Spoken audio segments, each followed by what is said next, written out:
이제 소름 빼고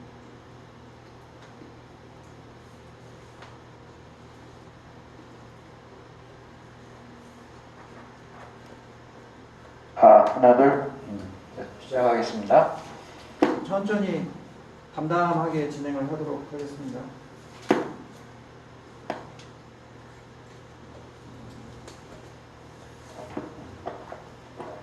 자, 이 단군조선 때 천문기록이야 어디에 실려 있는 게 아니고 제가 얘기한 대로 한단고기하고 단기고사에 실려 있으니까 단기고사는 나중에 이제 다 만날 수 있겠지만 대조영의 동생인 대하발이라는 분이 이제 형 대조영이 부탁을 했어요.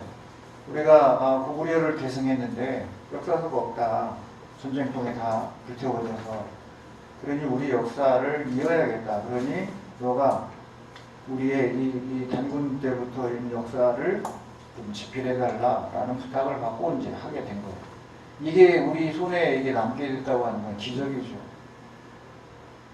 처음에 발해의 말로 쓰여있는 걸 나중에 황조복이라는 사람이 한문으로 번역을 해서 이제 넘겨왔고 그것을 후대에 이제 근대에 와서 공유해 적은 거예요.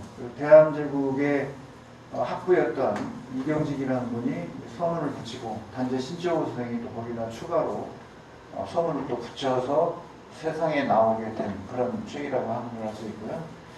그 다음에 이제 하나는 바로 이 한단곡입니다. 아까 제가 보여드린 한단곡이 책이 또 하나 있죠? 한단곡이요? 한단곡이요? 두 가지로 쓰입니다. 한단곡이라고도 하고 한단곡이라고도 하고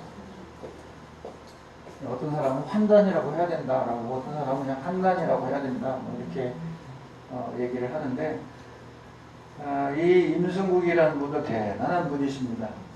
중국에서 이제 오래 사시면서 중국도 잘하고 또 중국 지명도 많이 꿰뚫고 있었기 때문에 이 한단고기를 역주하는데 번역주의하는데 아주 큰 도움을 받았던 분이에요. 그 다음에 이 고동영 선생님도 마찬가지입니다.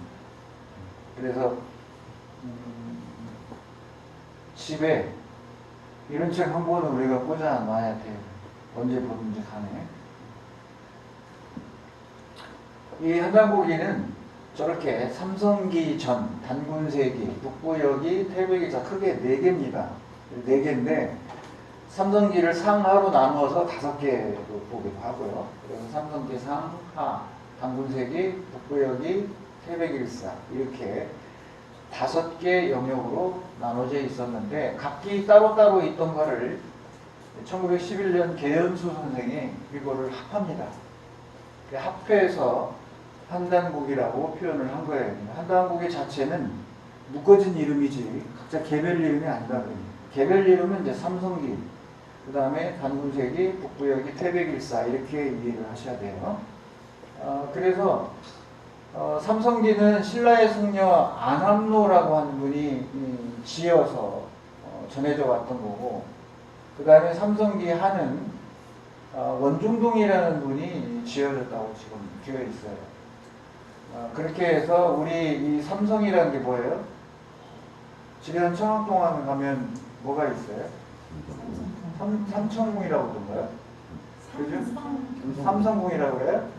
그래서 환인, 환웅, 단군을 우리가 삼성이라고 한다는 거예요. 그거를 담겨 놓은 거여서 삼성기전은 이제 한인들이 1세 한인부터 7세 단인까지 무려 3301년이 있다라고 이렇게 기록한 거고, 그 다음에 배달국 신시시대에는 환웅천황부터 18대 단웅까지 18세 동안 1565년의 역사가 유지됐다. 그 다음이 이제 단군조선이 됩니다.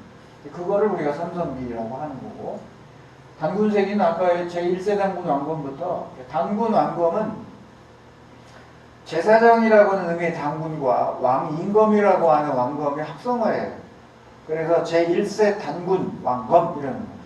제2세 단군 부루. 단군이라고 하는 건 이제 오늘날 치면 프레지던트 칭호라고 보시면 됩니다.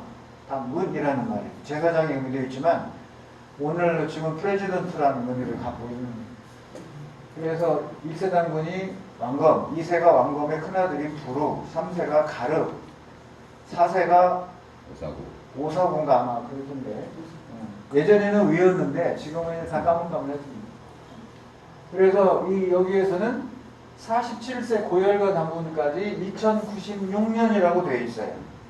그런데 우리가 공식적으로 교과서에서는 233에서 기원전 108년이라고 했잖아요. 빼보니까 아까 2225년 나왔죠. 2025년과 2096년의 차이가 나잖아요. 그럼 이거를 어떻게 해석할 것이냐라고 하는 건데 108년에 망한 게 아니라 실제로는 기원전 239년인가 이때 이제 망한 걸로 보는 거예요. 우리 시각으로는.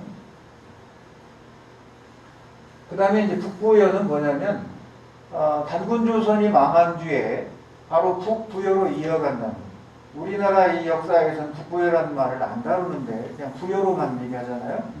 근데 북부여로 이어지면서 북부여에서 고구려로 이어가요. 단군조선, 북부여, 고구려로 이어간다 그런 거예요.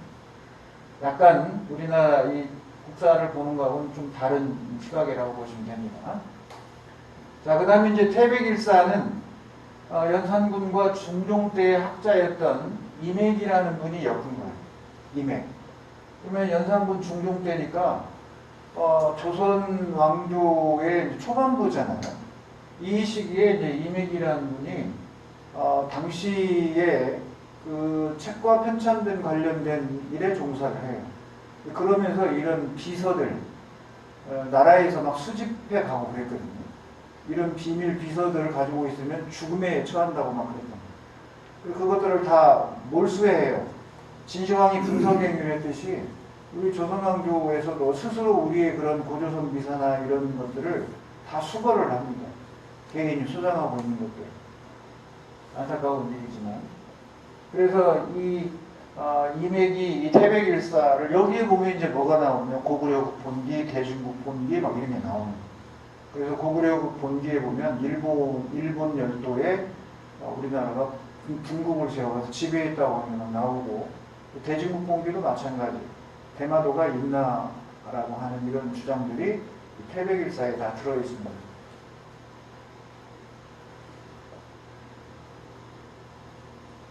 해학 이기 선생이 감수를 했어요. 개연 선생이 쓰고. 그럼 이 해학 이기 선생이 감수를 거쳤다는 얘기는 해학 이기 선생은 1909년인가 이때 스스로 이제 일제와 싸우다가 돌아가시거든요. 저는 이제 단지 신조생에 버금가는 호남의 대단한 학자였는데 김재성 덕분이십니다.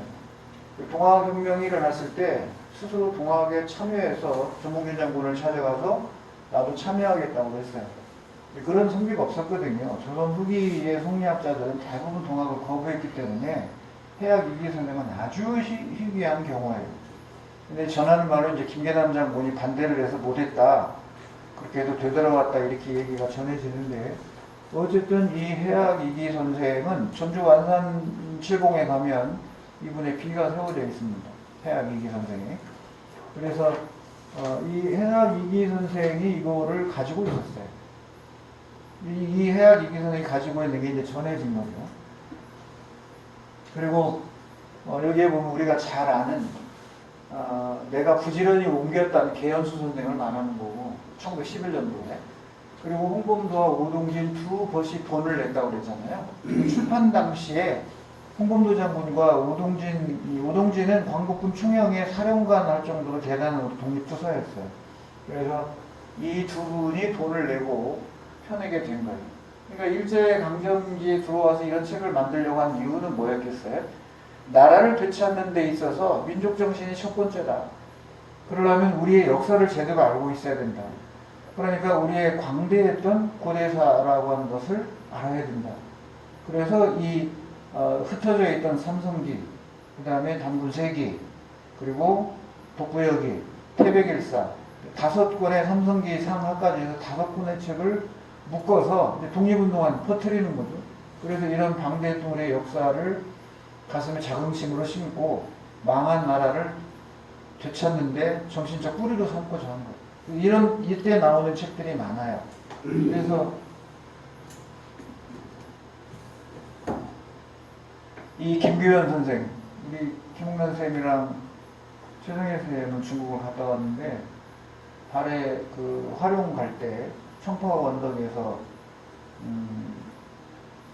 홍암 나철 선생, 그다음 무원 이 김기훈 선생,